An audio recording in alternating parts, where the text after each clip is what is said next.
Coming to you live from the Engel family home, it's the 10-point podcast. That's I've their no name. idea. That blew my mind. It blew my mind. I was like, what the fuck are you making up right here? Well, speaking of names, we'll come into that later on. That's definitely something I want to mention. Yeah, this is completely under. They didn't even film this in America. This is filmed in New Zealand and stuff like that as well. So I have no idea. It's meant to be America, but I don't know. Anyway. Oh, the facts are coming out. That's filmed now. The Engel family home, which is obviously Omi and Adam Scott. They're the Engels. My name is Bruce. And finally, the end of season 6. The longest season in the history of anything. Even 24-episode television shows don't go on as long as we. So, just like at Christmas with the family, we're all cranky, bored, and sick of each other. Yeah. With me by the hot fire, keep it hot, this week. Where's the nog? He needs to get merry. It's Chris. I'm nursing a fucking killer hangover. Not even joking. That's stuff on the weekend. Yep. And probably playing with his nuts, it's Andy. Hi. Big squirrels on the roof. We are the 10-Point Podcast. You can find us at 10pointpodcast.com, and you can find us on all your favourite podcast places and apps and websites and all that sort of stuff. If you Google 10-Point Podcast, we'll show up one way or another. Video versions, the 10-Point Broadcast over on YouTube, where you can see our hilarious outfits and backgrounds and comical Chris visual gags. Halfway through. Yeah, Chris running. My inappropriate comments. You can hear them in the podcast as well. I know, but Chris's reaction to them and you guys just like going off screen. Right, yeah, us reacting to you. Video versions you get on the Spotify app as well. The show's video versions when you listen to the podcast if you desire. Top 95% on video podcasts. Yeah, Spotify. We make a lot of content over on Spotify. We're one of their top creators in the movie TV section. They love us over there. We're also the harbingers of death or life, depending. Yeah, we are and we also are sorely underpaid and underbooked for corporate gigs. Yes, we will review anything. Basically. Yeah.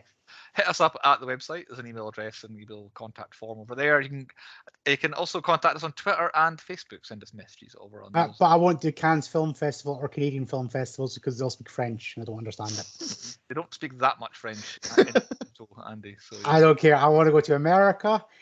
Everybody speaks good English and they do barbecue food out there. So I'm happy to do any Texan film festivals. Put me in.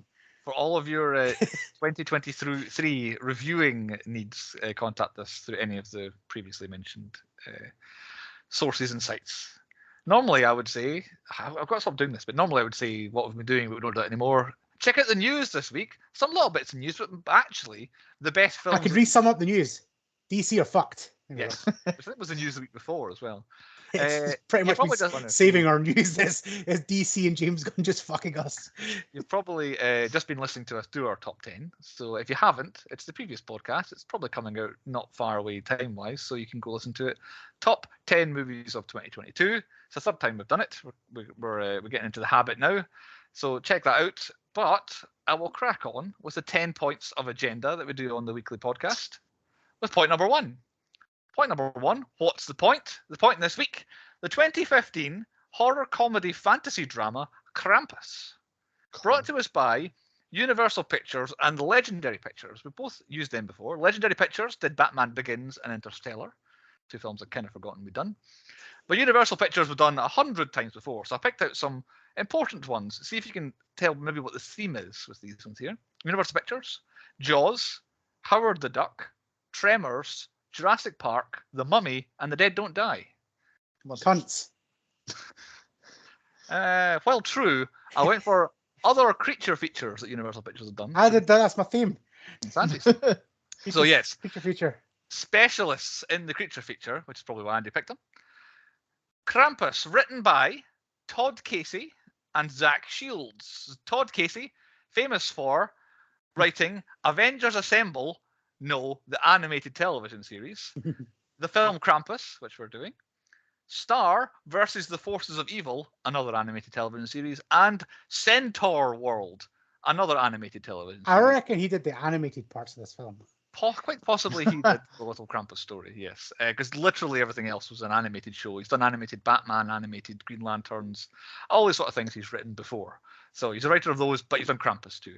But he's one of 3 writers. The second writer, Zach Shields, famous for writing Krampus, but 2 other big-time, literally, things he's written. Godzilla King of the Monsters and Godzilla vs. Kong.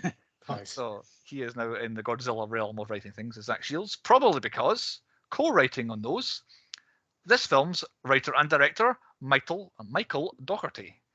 Famous for writing X-Men 2, which I did not realise, which is one of the best X-Men films in my book. Writing Superman Returns, the kind of standalone Superman movie. Writing and directing Trick or Treat, which is kind of... Is that not Trick and Treat? No, Trick apostrophe R Treat. Trick or Treat. Trick or Treat, yeah, that's it. Which I've never seen. Like Apparently, he's working on a second one. It doesn't, the way they write the logo, working on a second one, but he wrote and directed that. He wrote and directed Krampus. He's also the writer on X-Men Apocalypse, and then writer on Godzilla King of the Monsters, Godzilla vs. Kong. So these guys are the Godzilla people at the moment, seemingly. Krampus stars as Tom Engel, Adam Scott, who has been in like 150 something things. But is yet not to be famous. Exactly. I know him from Step Brothers. He's also famous for being in Parks and Recreation, the television show. Yeah. He's one of the main people in the cast listing for Hot Tub Time Machine. Yeah. Sorry, Hot Tub Time Machine 2, the sequel, Yes. not the first one, the second one. Krampus, and since then, Big Little Lies, but most recently starred in Severance, which was everywhere for a while on Apple Plus. But yeah, you're right, Adam Scott, famous guy, to me, a comedy actor, but he's not really. He's in a bunch of stuff, but nothing famous, which is. He's a vanilla actor. He's just there. Yeah. There's better flavour ice creams out there. There is. Yeah. But I'm boring you, Chris. Wake up. Late night last night. Yeah, seemingly. Co-starring in the film as Tom's wife, we have Toni Collette. Can either of you name me Toni Collette's character in this film? Nope. Screaming woman. No, because I know the other one's name, but I don't know anybody's name in this film.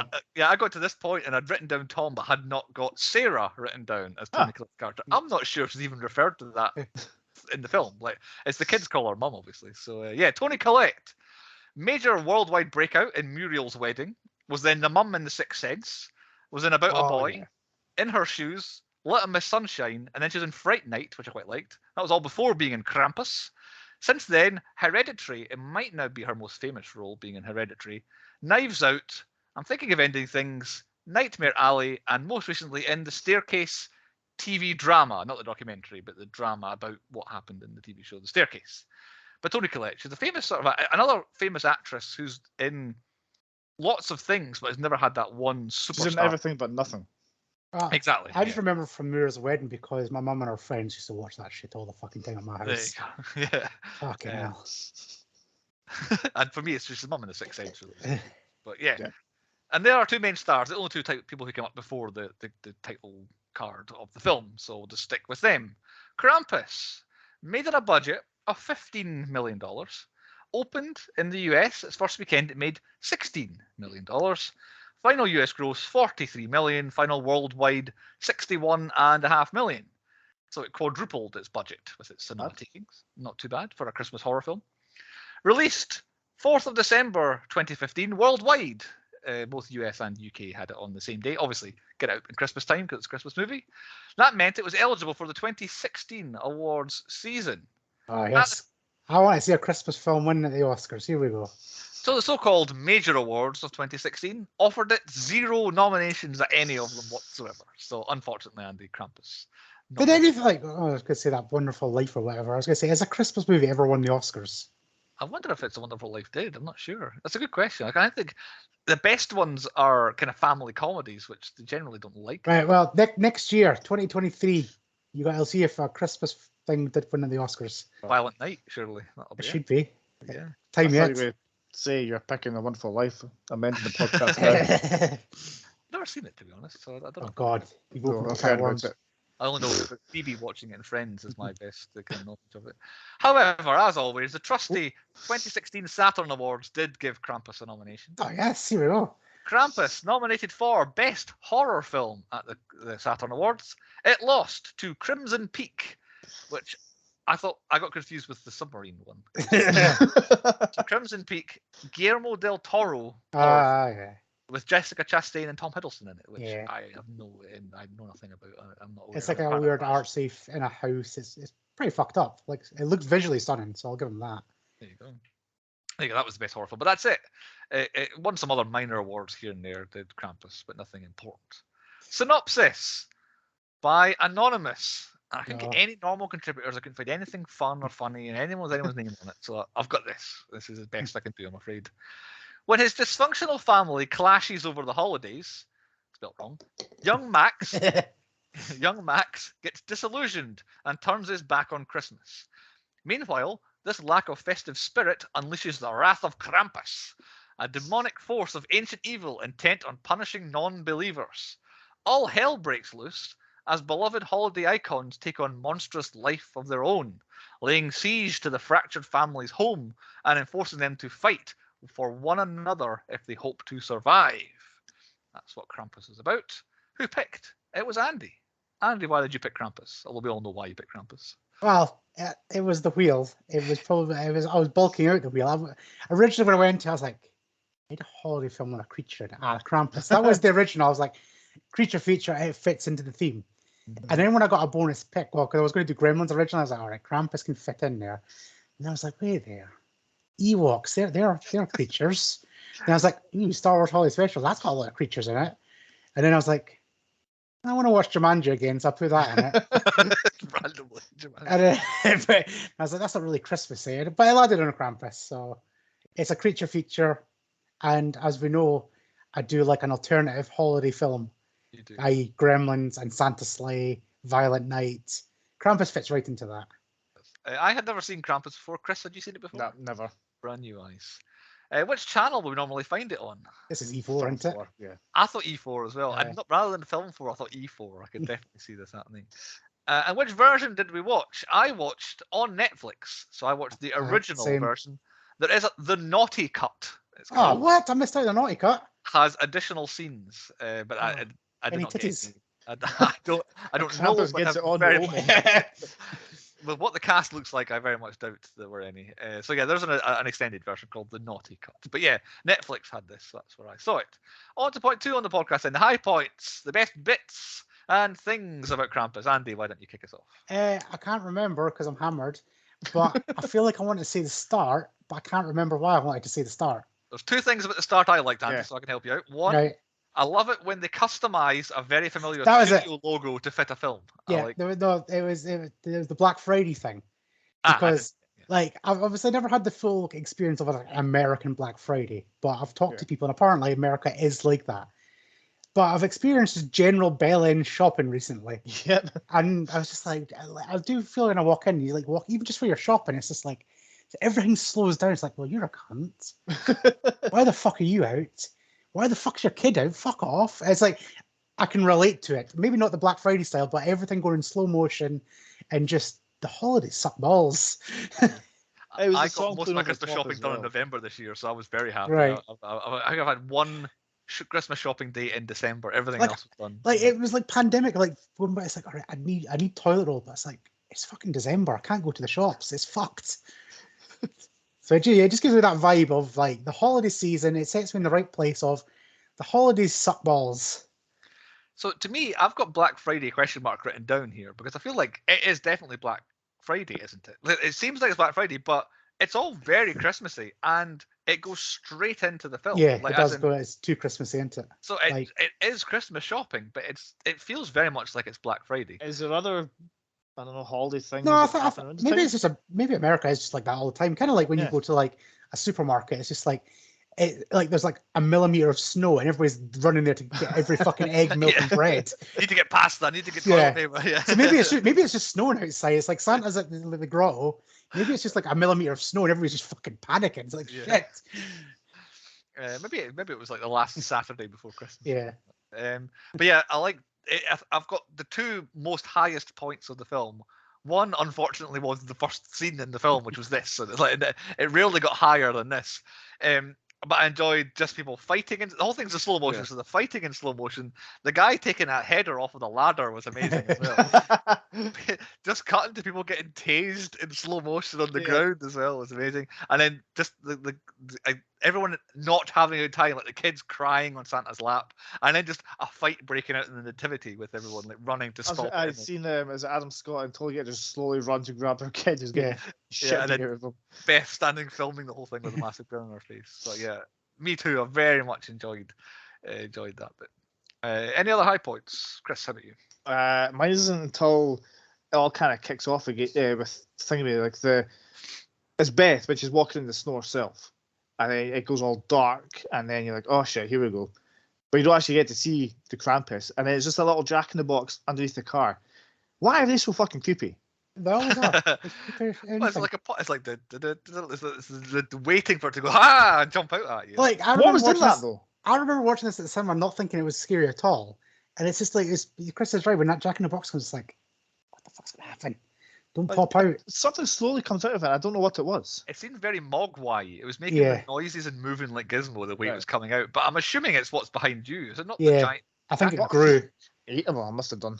Yeah, it's growing.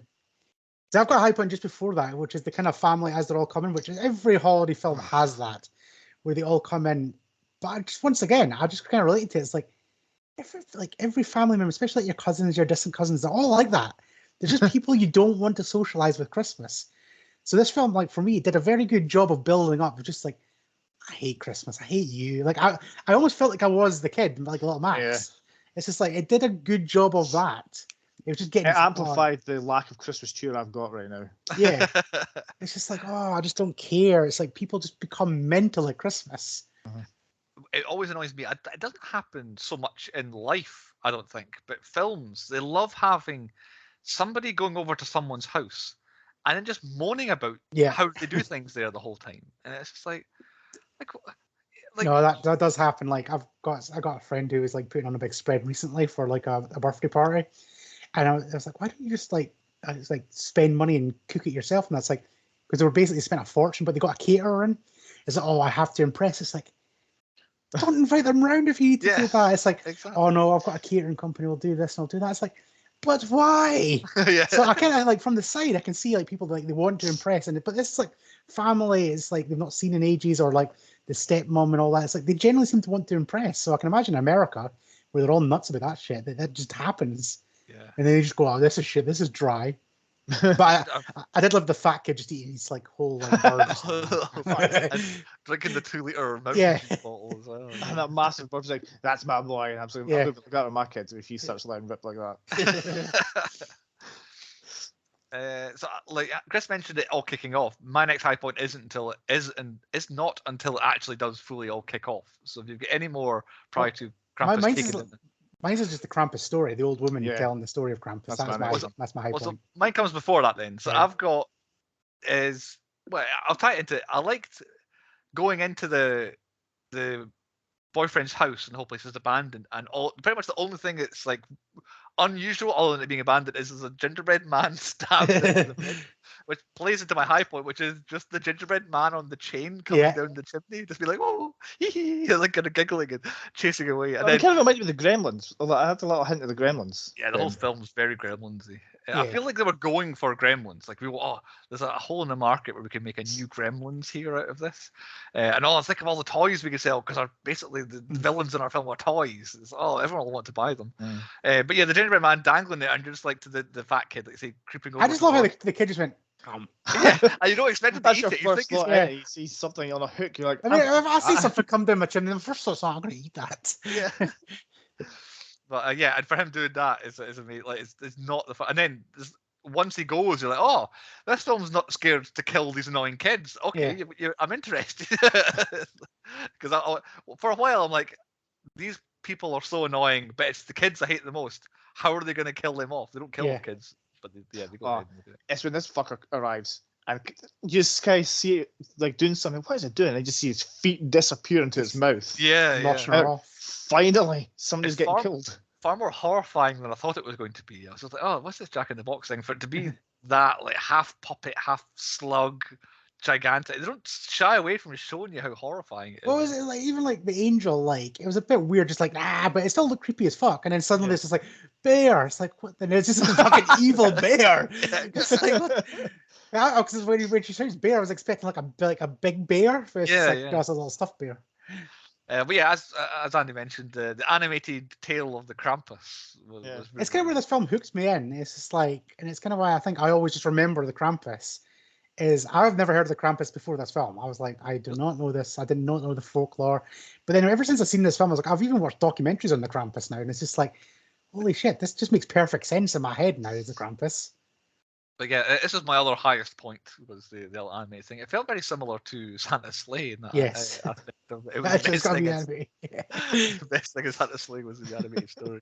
But yeah, the tale of the Krampus, which it plays into one of my low points, so I might mention that later on. But yeah, very well made and a nice little story. And I like stop motion things. finally old Omi paying off, because you're kind of wondering what's her story in all of this. She I knows did- something she's not letting on. I did have an annoying translator next to me who can speak German and understand German, just going, well, the subtitles are wrong because that's not what she said. I was like, oh, shut up. I found out that I know a bit of German because when she said something at one point, I was like, I think I know exactly what that means. And then the boy translated, and I'm like, I didn't know exactly what that means. Having never studied German beyond being like 11 years old, I somehow knew a bit of German there. But yeah, I've only got one more high point because I mentioned the toys attacking. So I've just got, I like the snowmen. Yeah. I just liked how they looked. I Yeah. thought they were really good. I love how they looked like the humans that were like disappeared or whatever. That's the thing I as well. thought they were. Yeah, me too. Yeah. Yeah, I thought it was like every time they killed someone, it was like, oh, they're actually over there, but the family don't know that that's them in that snowman. So once they figure that out, they can help them out again. But that's not really what was going on. I can't remember what it's called. Howard, like, with the shotgun, he sees the small one. You're like, that's Howie. And I was like, finally, to figure it out. Yeah. And then it's like, well, it's not them actually. Yeah, a bit of a red herring. Yeah. My actual next high point is behind you, Bruce. Is the first official look at Krampus. Oh, it does look sinister as fuck. I wasn't expecting him to have Santa's face. I thought it was just like I don't know, like a weird goat thing with horns, but no, it's got Santa's face, and it freaked me out. I didn't like the way that, like, it looks impressive, but it's the fact that his mouth was always just like, made it look kind of not like a real thing. It's like, But I did like how he didn't CGI it. Like, got to give him some practical effects there. Yeah. They could have done a couple of faces though, because his mouth was constantly open, and it just looked stupid. Yeah, like, it did. Yeah. It's going to come up later on, but yeah, impressive. And I very much liked how he was hopping from roof to roof when we do first get a sort of glimpse of him earlier on. So the way he moved around was kind of impressive. Any other high points? I've got kind of one, but it's in like a midpoint, as Bruce has now got a new midpoint category. I don't have one this week, so you can't. Which is, I like the ending of it. Like, I like the kind of twist, but then it'll become a low point, which we'll go straight into as low points. Why do you go straight into it? Because I want to discuss this, so carry on. Okay. Right, so yeah, my low point is ultimately it doesn't make sense. Like, I like the twist, but does the Krampus then everybody he attacks puts him into a snow globe? But then how come the old woman didn't become a snow globe? Is it because he gave the little thing back and the Krampus is like, fuck you, you're going back to hell. If you keep that, you don't become a snow globe. I was so confused by the whole theory. Is he just watching them now? Or is that them? They're trapped in that bubble like a Groundhog Day thing? I don't understand it. Like, I like the theory behind it. It's kind of like Men in Black when we're all marbles. Yeah. Like, I like a big twist like that, but I didn't understand it one bit. So I didn't actually theorize. When I first watched it, I just watched it. And then when I was actually kind of going through things afterwards, I was like, oh, people have theories on this. So my reading was, I've got other questions about her, the grandmother. But what happened in this film, the boy says, no, I'm not standing for this. And the Krampus is like, oh, fair enough then. I'll throw you into my fiery pit. Yeah. And that undoes everything. But you've been taught your lesson. And you can carry on with your life. But it's then revealed that the Krampus is like always watching. And I didn't think... That's his TV monitors.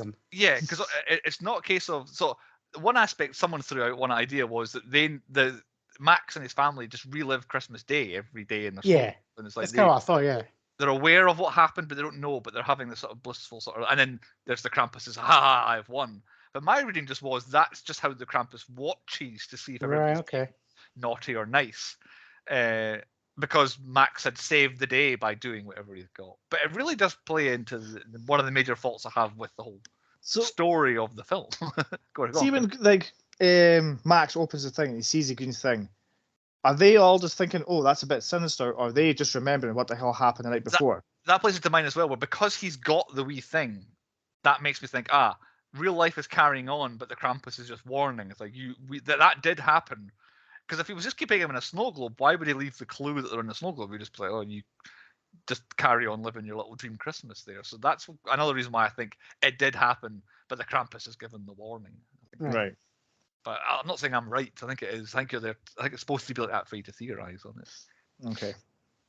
But yeah, Or do some more Krampus folklore, dig in and see what people think. probably. Apparently, Yeah. there's a prequel. Is that? I think so. Finding what films were attached to this and not. If you Google Krampus and the films of the 2010s, there's about 10 Krampus-related films, and they're all related to like a totally different. It did seem like everybody found out about Krampus at one time, and it was like, what the hell? This is European folklore. Let's make a film about that. And everybody else went, let's make a film about that. There's a really good episode of Inside Number 9 about the Krampus around this time as well. Right. It's like everyone was doing Krampus in the 2010s. Yeah, it must have just been one of these things, even though it's like an ancient folklore, as long as Saint Nick as well. Apparently, it's just one and the same. Now, like this was the year 2010 or whatever. It's just like this was the time to make Krampus films. I don't know if, like, since we're talking about it now, one of my low points was kind of how it ended, because it's like, everyone loves an undoing what has just happened in the hour and a half we've just sat for. Like, a film ends and they've just everything happened, and then they just do poof, it's undone, and they just carry on. No, I want them kids to be dead. Like that family needed to be punished. No repercussions for what happened. Because like the old woman, like she lost everybody, didn't she? It was just her and her little ball. Like so, Krampus fucked everybody up. So, is it because she didn't learn a lesson? Like, right, I don't have it as a low point, but I need to try and work out what is the point. What is the moral of this story? We've got a whole point on this, but what is the message? Because I feel like Max is the one person who believes in Christmas. Yep. He rips up his Christmas list in anger and throws it away. And then the whole family gets massacred because Max is angry that the rest of them don't believe in Christmas like he does. So, okay, he's the last person to have believed in Christmas. So then Krampus comes down because I thought the Krampus was going to poetically fill out his Christmas list. As in, he wants to spend more time with his sister, so the Krampus is going to kill everybody else off, and it's the two of them that's left. And David Koechner, his two daughters, he wants to be sons, so the Krampus is going to do something evil to make them into sons, like that sort of stuff. But it just no. And then the Krampus kills like the DHL delivery guy. Yeah. Kills the snowplow driver. He killed the whole fucking town. Yeah. Froze them all. Just because Max ripped up his Christmas list. And then we get the old lady telling her story, which is, I didn't believe in Christmas anymore. But then she was just sad that her parents were arguing or something, wasn't she? So Krampus comes and massacres them and leaves her to live alone for her whole life. Gives a cheeky little wink like, I'll see you later. Yeah, exactly. He knew. It's like, your family's fucked up. I'm coming back for you. So, and then Max saves the day because double vision there. Max saves the day because he's like, no, I'm not taking my little bell and going home. So the Krampus throws him into a hole, and then there you go, Max. You've learned your lesson to do whatever it was. Maybe that's all it is. Maybe it's just like, okay, I've learned my lesson here. I bring everybody back. I take back my life. I think the overline of the low point of this is, what the fuck was the story? What is it? What is it about? Yeah. So other low points. Have I been writing my letters to Santa wrong for 30 years? Because my letters to Santa have never been, I want my cousins to do this. I want my uncle to have the children he wants. I want to spend more time with this. I think that's because you're a selfish person. You want an Xbox with this game. Toy car. Yeah. I want a new football. I want rollerblades. Yeah, you didn't give a shit about the Christmas spirit. That's your problem. Does everybody else write this? It's all about me. Yeah. Does everyone else write these letters? Right. Chris will be able to answer this. Chris, you obviously, hopefully kids don't listen to this, but you get the letters from Santa, don't you? You got to go post them. No, did Santa take them himself? Did you have a wee sneaky read of them? Of course. I'll try to do this quietly. Penny pulled the whole. You asked her what you want for Christmas. It's on my list. Santa knows. I'd be like, nice. Oh shit! Nice. Why do you tell us so we know what you get? Make sure you get the right thing. No, it's on my list. He'll know. Nice. So. But ultimately, where I was getting to was they just have a list of toys and shit they want. Yeah, it's not like, oh, I wish I had another baby sister or something like that, or I wish for world peace, and it's none of that shit. Also, like, it feels very much like he seems like he's a privileged boy, this Max. It's not like a family scraping ends together. So it's not like this sob story about, oh, look at this poor lad whose life he has nothing going from. And he's like begging for his mum and dad to love each other. And it's like, nothing in the film ever makes it feel No, like exactly. Yeah, they look all right. They generally looked So, like they were all right couple. They're fine. yeah, really weird way of doing a Christmas list. Any other low points? I've got a couple others. I've got a low point of the Krampus orgy near the end. With the elves. I think it Yes. was No, there was definitely a Krampus elf orgy. And it's basically the elves is ultimately where I'm getting to. Like this film, I was okay with the gingerbread men. I was okay with the toys coming to life. But when all the elves just come flying through the thing and just do this, it was like a combination of a Batman villain coming in and what do you call it? The dog soldiers. Yeah, Just kind of come in and go, ooh, like look at me, I'm scary, but don't actually do anything. They reminded me of like the orcs from Lord of the Rings. It's Yeah. like they're just to be kind of menacing and to be like daft. Well, it makes sense now. If you said this was filmed in New Zealand, that's probably was the orcs. It was the same actors.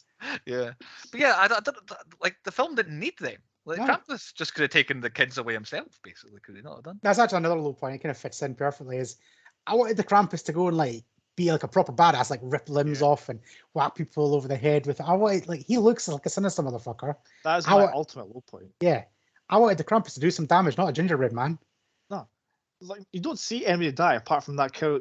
You see her die. You see her get eaten. Yeah, but there's like no blood. There's like no guts or anything. It's just literally, I'll just take you and you'll never see them again. I'll turn you into a snowman.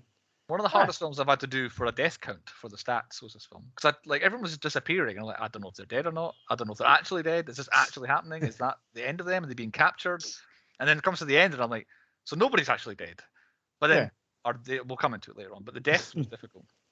I've got one low point I had. It's just the middle of the film. I was getting a bit fed up with this. Or we, the audience, know what's happening in the film. If not from the very start, because it's called Krampus, so we know the Krampus. The Krampus is. You might not know the legend, but it sounds scary enough. You've seen a poster, so we know the Krampus. And then we see basically the Krampus attacking Beth. So we're like, it is the Krampus. The Krampus is coming to get them. And we get like another 20 minutes, half an hour of the family not knowing what's going on. And I'm just like, oh, come on. Like, we, the audience, are waiting for the characters to catch up. And not in a kind of suspenseful kind of way. Like, oh, they don't know. Oh, what's going to happen? It's a case of, it's the Krampus. Come on, let's get to it. So I'm just in the middle. I'm just, they're still huddled around, staying hot by the fire and all that. So it was a bit tiresome in the middle. It was the granite pissed me off there because like, right from the start, she's speaking German, and I'm just like, right, okay, what's this all about? And then I find out that she's Adam Scott's mum who speaks perfect fucking English. I love the woman from what do you call her? Two guys, like, 2.5 men. Fucking knew it. She speaks English. I was like that because like he had no accent whatsoever, and she didn't speak English. Yeah. And then all of a sudden, it's the Krampus, and she's like, all right, now you get a fucking entire story in perfect English. Yeah. But then she goes back to speaking German again. Yeah.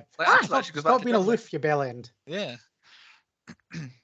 So my final low point I've got, other than the undoing at the end, is the run to the snowplow bit. But they come up with a plan, and then this is basically the fought off all the elves and the toys and all that in the house, and then they go to the snowplow, and then the film just kills off everybody one after another the exact same way. And I'm like, well, this is a bit weird and a bit underwhelming. Like, there's Adam Scott gone. There's Tony Collette. Perfect time for the Krampus to come down and rip some arms off. Yeah. Murder some people's. They disappear into the snow with not really much explanation, not much closure for most of the characters. And we're just left with two of them. And I'm like, all right, so the two kids are going to have to try and save the day. One of them gets kidnapped immediately. And what? This film is just, this is not what I was looking for from this film at this point. No. So, yeah. And that's my last little point. Yeah, I'm out. Yeah. Okay, on to the stats then. The statistics from this film. 8 shits and 1 F-bomb. Apparently there's another one somewhere, but I only had the 1 F-bomb, which is quite loud and proud and towards the front. 2 explosions, which was the gingerbread house getting blown up. It was like a double bang bang. Deaths, I've got 3.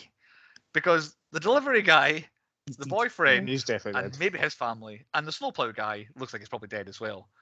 And they're not involved with the family, and it looks like the family are the only one that comes back. It's the Krampus comes to get them and just wipes out half the neighborhood for some reason as well. So maybe more than 3 deaths. if you're going on-screen deaths, it's maybe like another 3 on top of that because people just disappear rather than getting killed. Like Chris says, one gets eaten. That's about it. So yeah, deaths is 3 maybe. It's very strange about that. The quotas: no cows. Is the Krampus a goat? He's got goat eyes, like Kind red of, slanty eyes. and the horns and the feet. So Yeah. kind of a goat. Dead animal. I don't know if we've got any dead animals. The dog seemed to survive. I think. That dog was actually he gets an honorary shout out for High Point. That dog. Could be a. I forgot about the. Best I animal. forgot about the dog actually, and then when the kid's getting taken away, I'm like, where is that fucking barking coming from? There was no dog introduced to this film whatsoever. What is happening? And then I see the dog. I went, oh yeah, I remember. Yeah, that. that's the dog. Ah, fuck! Start finding a massive mistake here. Pedophile. The mall Santa. Yeah, dirty rat. The devil. Is the Krampus the devil? He's just a demon. It's just a demon, so no devil. No KKK or Nazis though. Tom Cruise trifecta. I think we're done here. Running only because Max is the hero of the story, so he doesn't get the girl and doesn't ride a motorbike, so he runs. Did they say this thing? Did they say Krampus? Yes. 15 times. I've only got 4, and it was all in the story of the Krampus. They don't actually say his name. I don't think. 53 minutes it took for the granny to say Krampus, so most of the way through the film. Chris, any stats from you? Yeah, only one. The Krampus, like the whole film is based on the Krampus. He's on screen for 3.5 minutes. Hey. That is it. Not even 3.5 minutes, like 3:24 or something like that. It works in some films where you're trying to hide what it actually is, but yeah. I like to see the Krampus do shit. The biggest chunk is when he's fucking staring that old lady down. Yeah. And then right after that with Max. But that was it. Yeah. I thought I heard a Wilhelm scream at one point, or at least similar to a Wilhelm scream when something went out of a window. I think it might have been a gingerbread man. I don't know, but I'm not positive on that. So it maybe was. Doesn't count. Okay. On to point 5 on the podcast, then the 10-point podcast quiz. Andy is the quiz master for the final quiz of the season. I've no idea if I've won yet, but I feel like I might. Right. Well, this one is going to be controversial. The production team said no. I said yes, so we're doing it.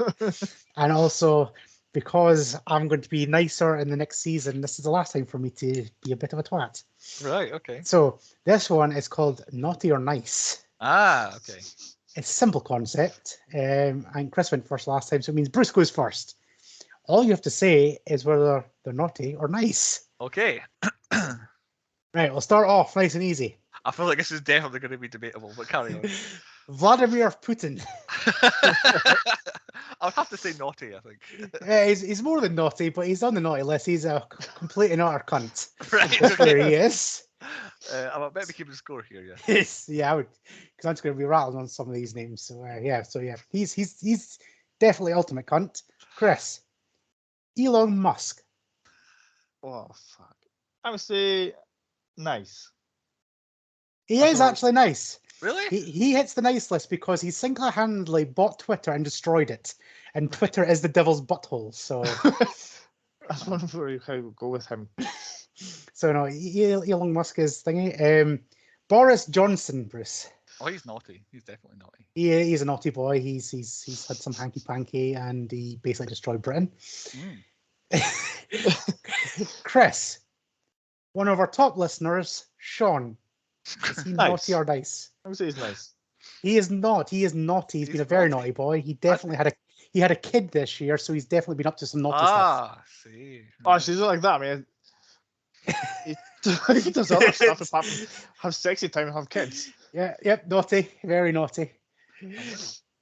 Bruce, Chris, is he naughty or nice? Well, by that theory, Chris is also naughty, I would say. No, he's actually been nice. Fair point.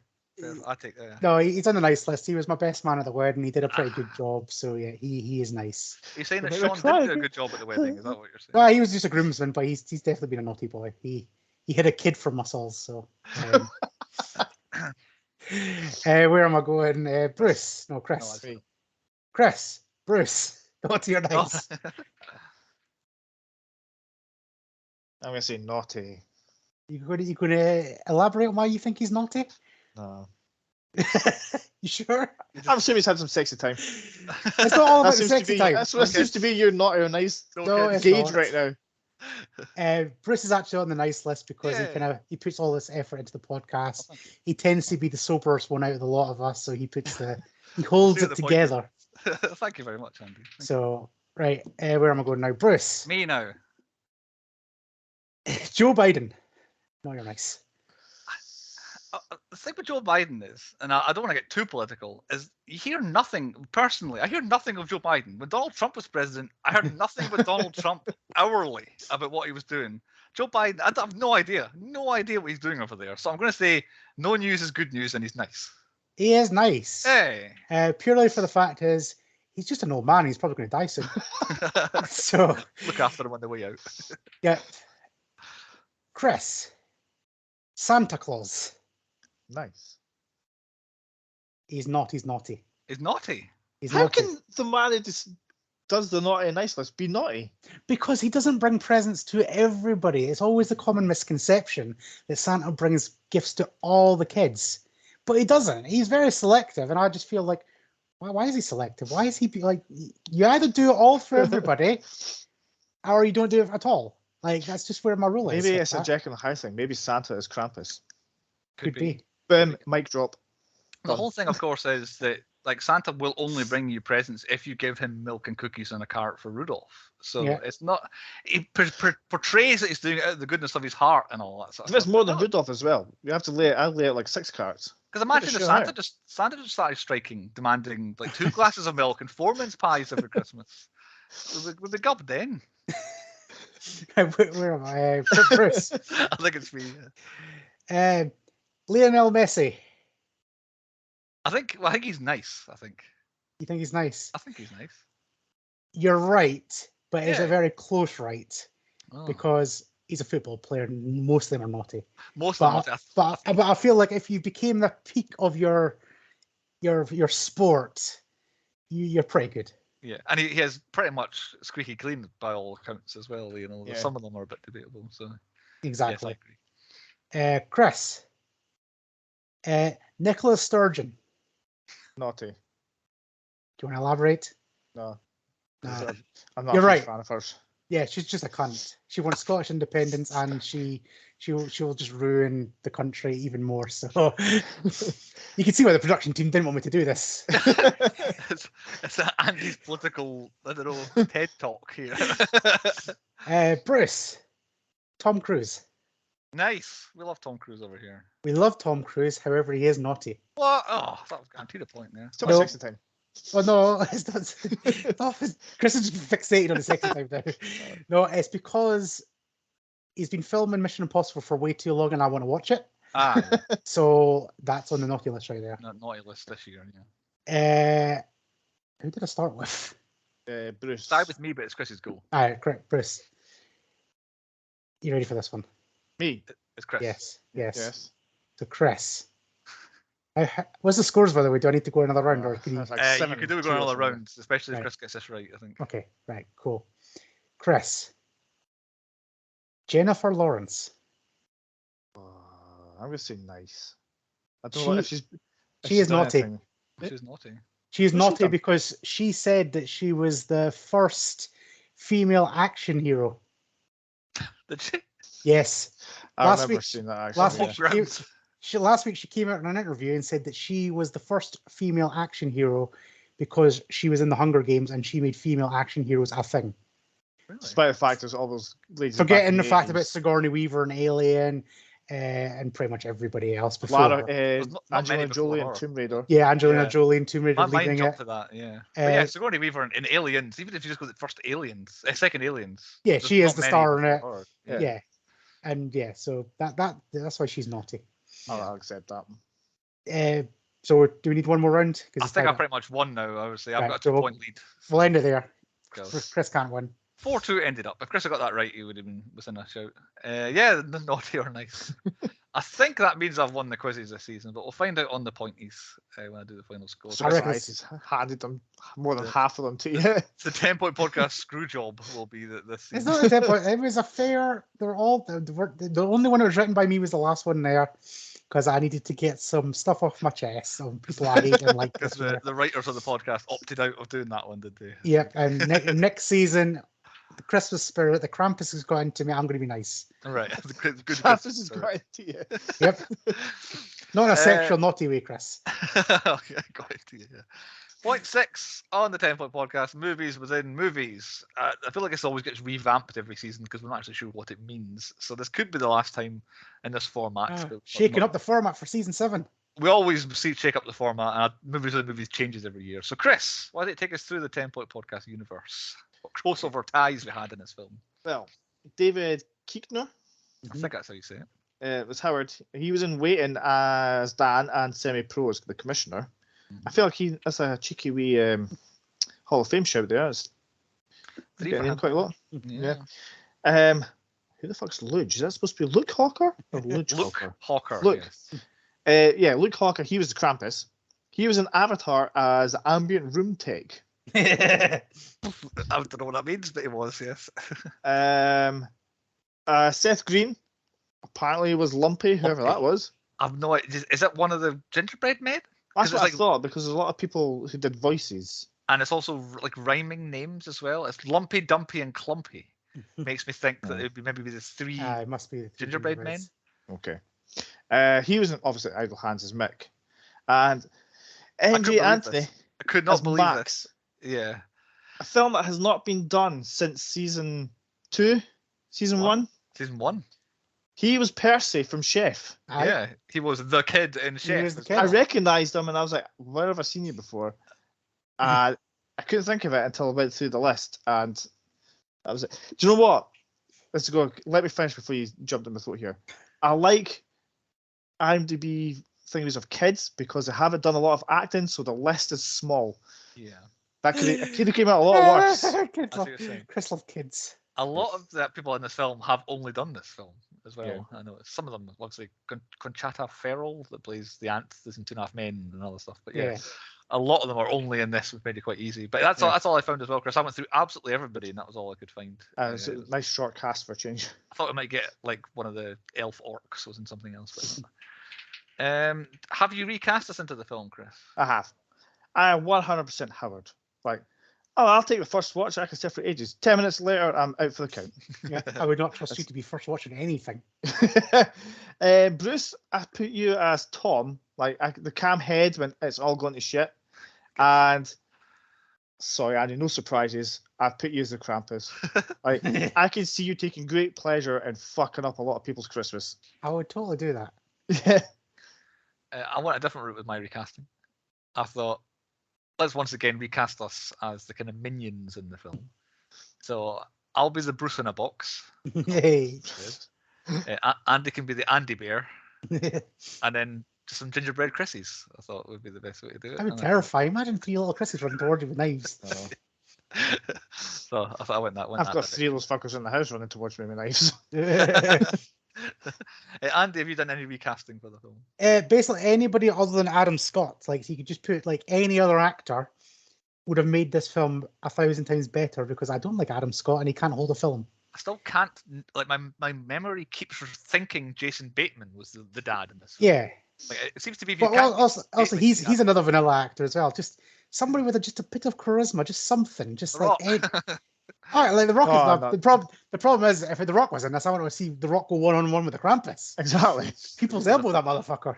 I don't know who would be a better dad. But just anytime he was on the screen, it's like, oh, I don't give a shit about you, just die.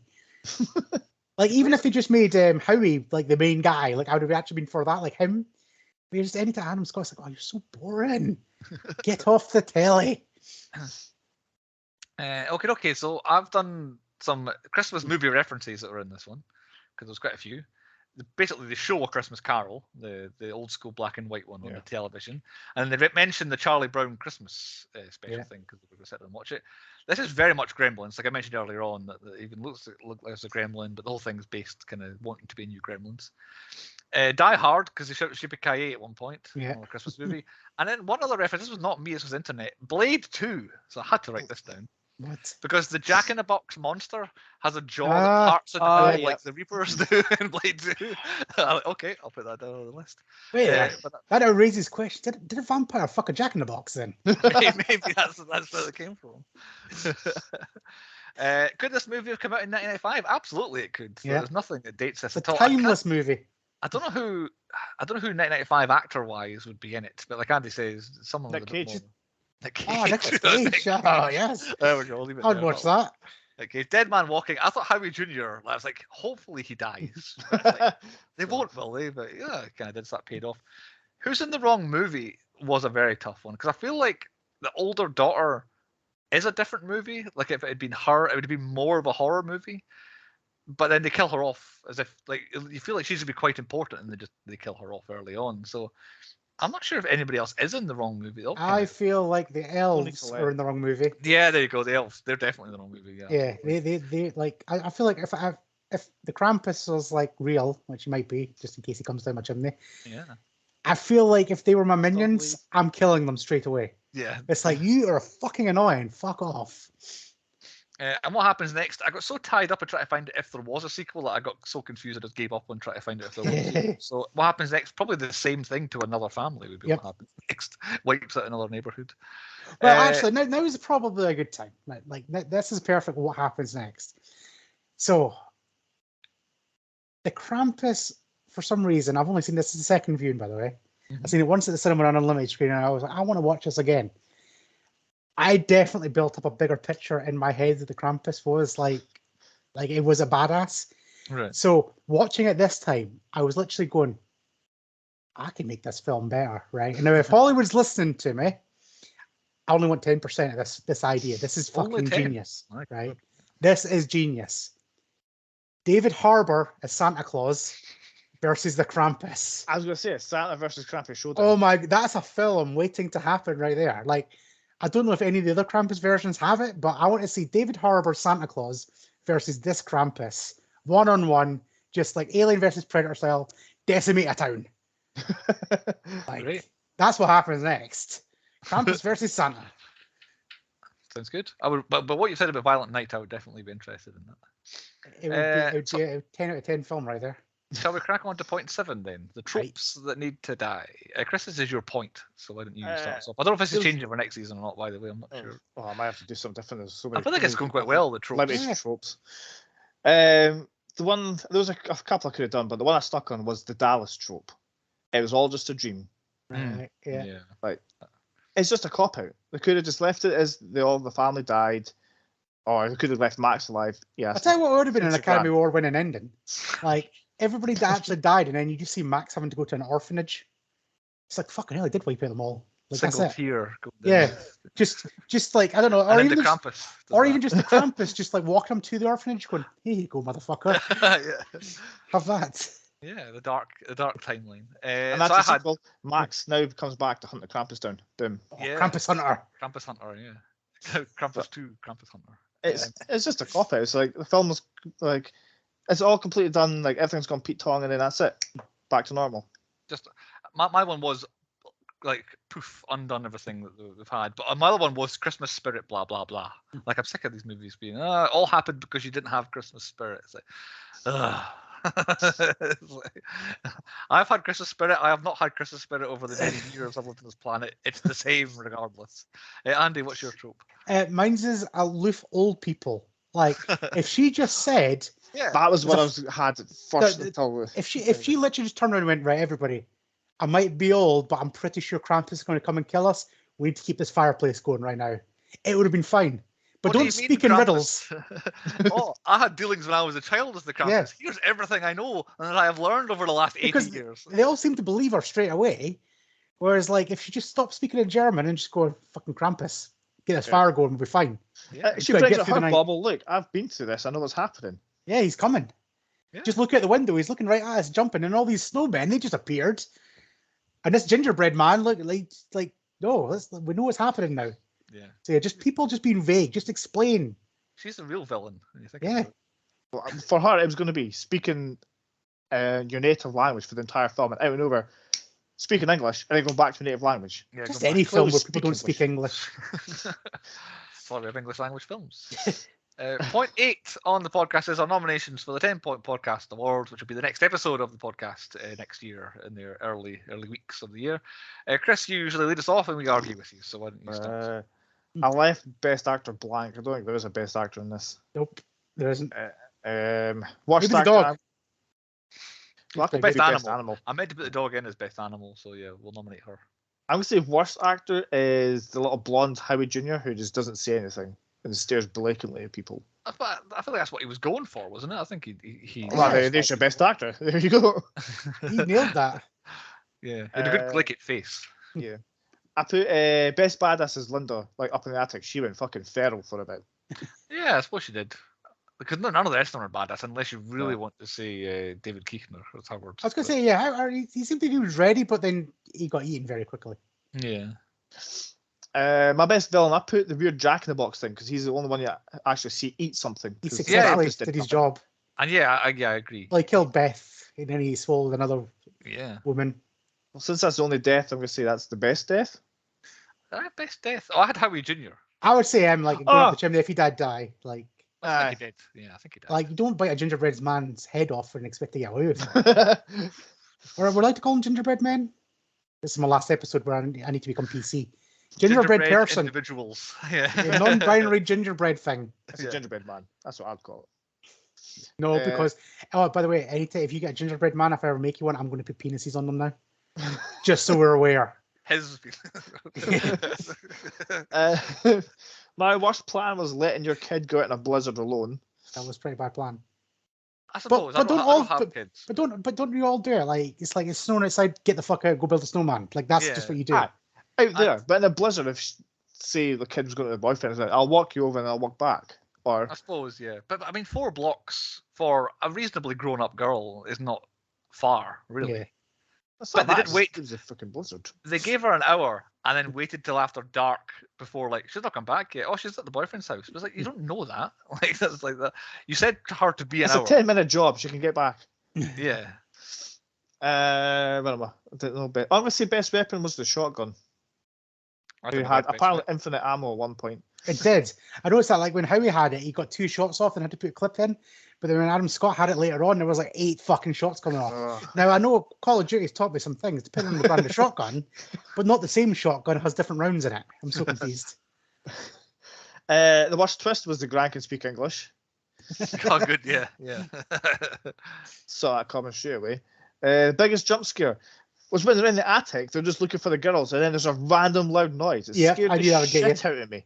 It was the same bit because I kind of half jumped because my telly was really loud. I was like, that's going to shit Chris right up. Yeah, I had like, because the kids were upstairs, I had the door locked, I was watching it, and it just went, I was like, what the fuck was that? Jesus, this is for shit myself. The one that got me was one of the Jack in the Box, like the little ones. Where I'm like, that's going to burst and it's going to be a loud noise. It's going to burst open. It's going to be a loud noise. Oh, God. Like, knowing it's going to happen. It's the fact that they always make the noise happen before you see it happening that always gets me every time. You can't kind of prevent it being loud all of a sudden. My worst special effects, I put the Krampus jumping across the rooftops. I liked that. I thought that was very good. I think it worked. I think it was better than the actual Krampus face. Wow. Yeah. Okay. The Jim Ross of Krampus. Oh, God's sake. Poor Jim. I killed Chris.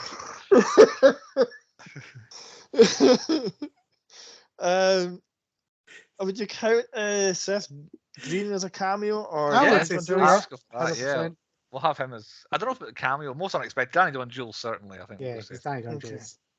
The Michael Pena Award goes to the Grand's Krampus story. Yep. Absolutely. I'm trying not to think of James Ross.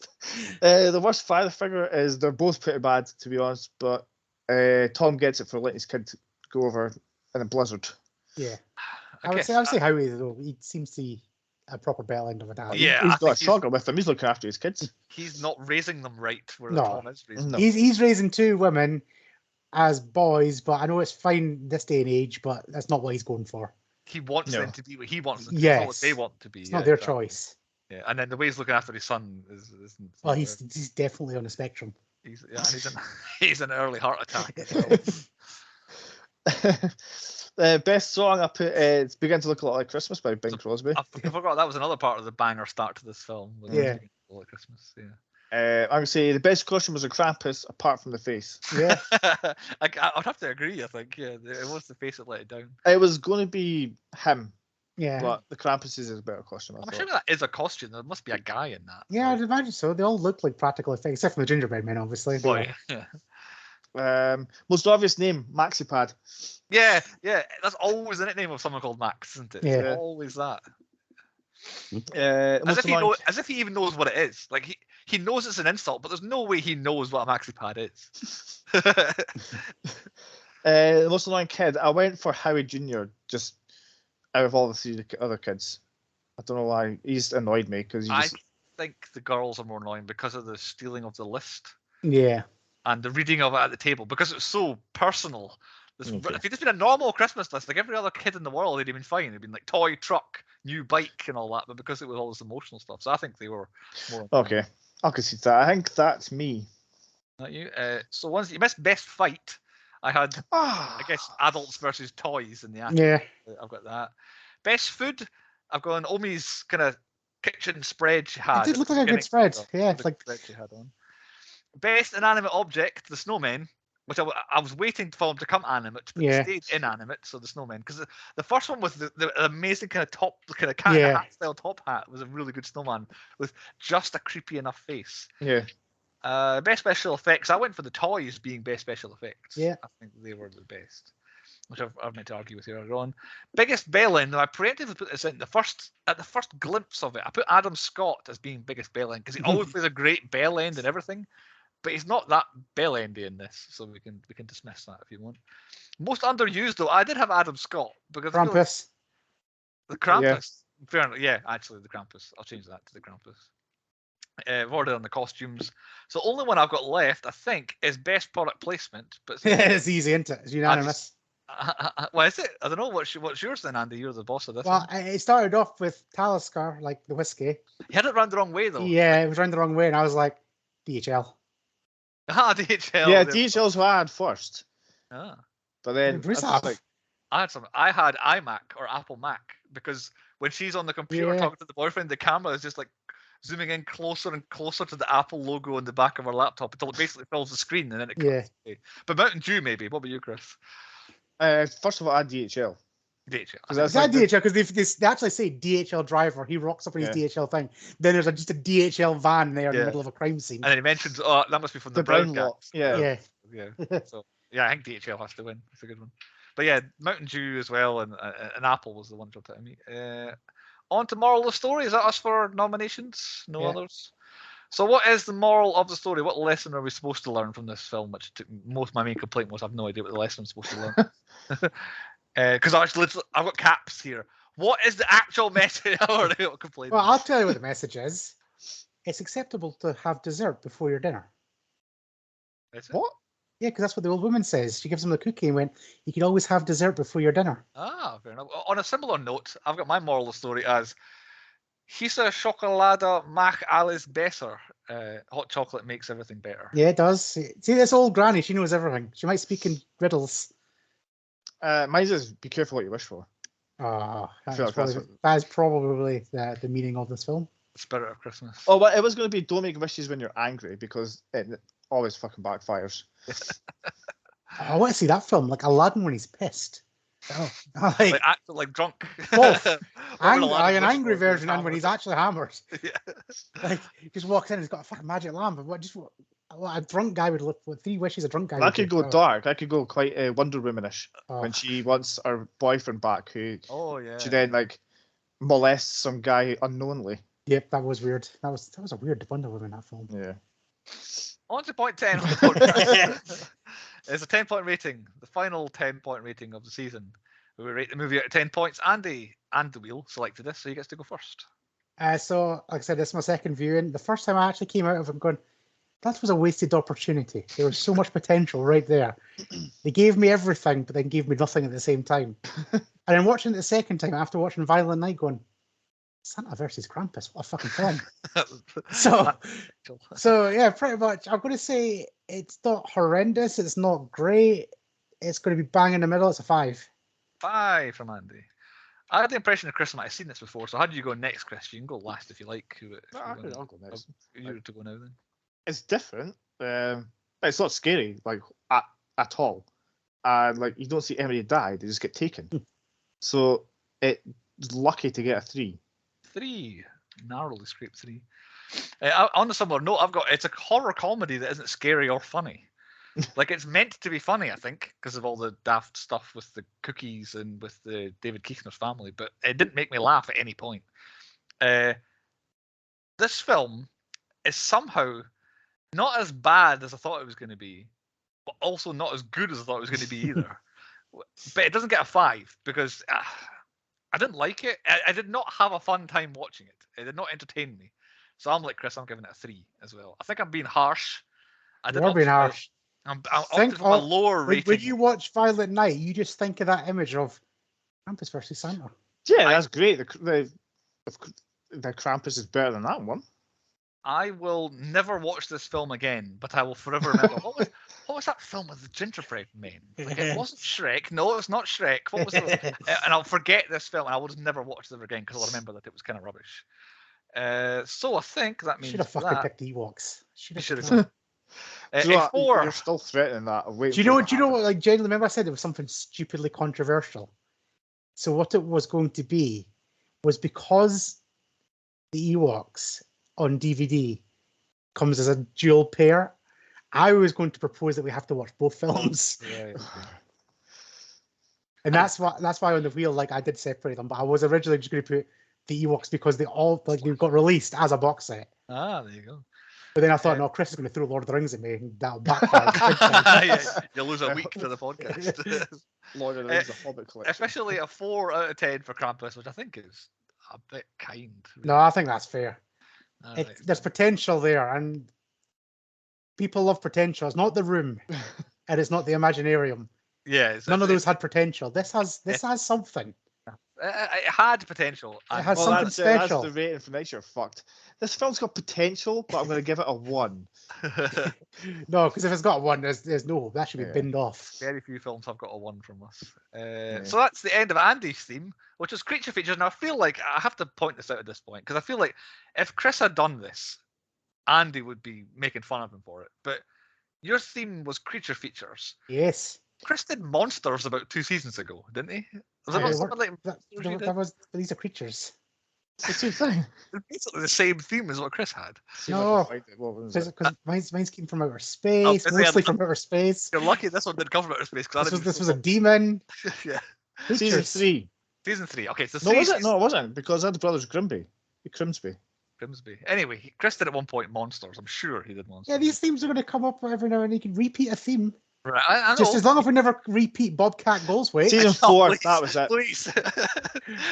What was your picks in season 4, Chris? Where am I? District 9, Alien. Yeah. Howard the Duck. Yeah, it's a bit at the end. Okay. Silent Hill, like the monsters. Troll Hunter. Trolls are obviously monsters, and Aliens. Yeah. So that was 2 seasons ago. But mine was creature feature. It's like the main thing. The feature of it was the creature. Right. Where did you do this season? Evolution. So that was about evolving. Yeah, the big monsters. Prey, which was the entire feature. The Prey is the girl. Oh no, I think she's not because she hunts him in the end. Anyway, but it's not about Prey. Anyway, it's about the Predator. It's about the Predator. Krampus. The Predator was the creature, not the prey. The Krampus, he was a creature.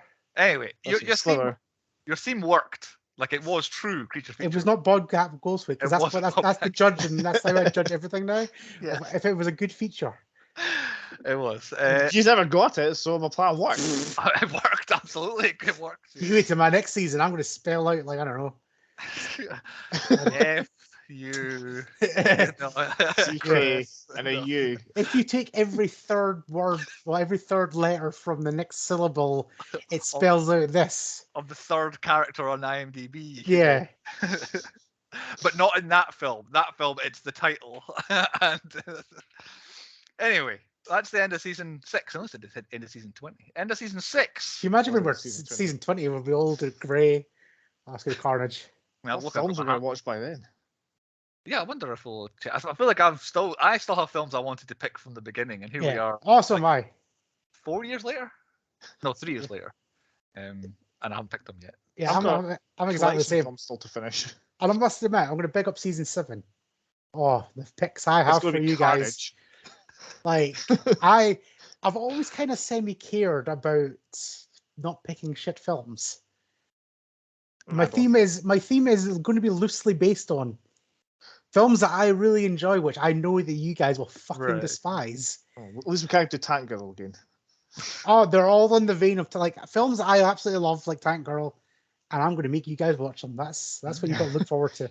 I've no idea what I'm planning, so I don't have I a was plan. tempted to test your resolve to Ryan Reynolds. I did 5 Ryan Reynolds films. Well, I picked the worst Ryan Reynolds film. You did pick the worst one. I don't mind Green Lantern, it's good. Hey. So next time on the podcast is 10-point podcast awards for season 6, where we'll This could be a tough season. Well, I I think- A reckon. lot of good So ones. last season, if I remember rightly, was we picked a lot of good films. So Yep. everything was good. It's hard to break Really? the goodness between all the success. Yeah, there was a lot of 10s, 8s, Whereas- 7s. This is a very average season where everything is much of a muchness in the middle. So it's going to be very award specific. I think each film's catering to different things. Yeah. What with Andy having done all creatures and me being quite random and Hey! Chris is random. as well. I already know Chris is winning a special award of the The most best random theme theme ever. ever. Yeah. I'm not going to say it's the worst theme. It's like, okay, the idea behind it was okay. The execution was a bit piss poor. Lacking. Yeah. I just So- wanted to pick a film with Bobcat. I thought, do you know what? I'll do it like this. So this is basically our Christmas special. The news in this was our Christmas doubleheader. So Maybe on a Christmas high, I reckon. yeah, I think so. So we'll see you all in 2023, and we'll kick off with the 10-point podcast awards at some point in January, and we'll see you then on the 10-point podcast.